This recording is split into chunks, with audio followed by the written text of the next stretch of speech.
This is fennel. So fennel is good for the digestive system, and my mom, she likes to mix it with olive oil and salt and pepper, and mix it with some root vegetables like carrots and stuff like that. And she also likes to mix it with roasted chicken when we eat that. So let's cut it open.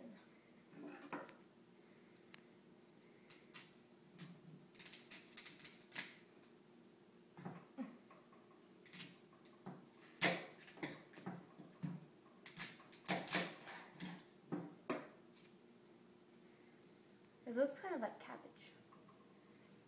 Ooh, it smells like licorice.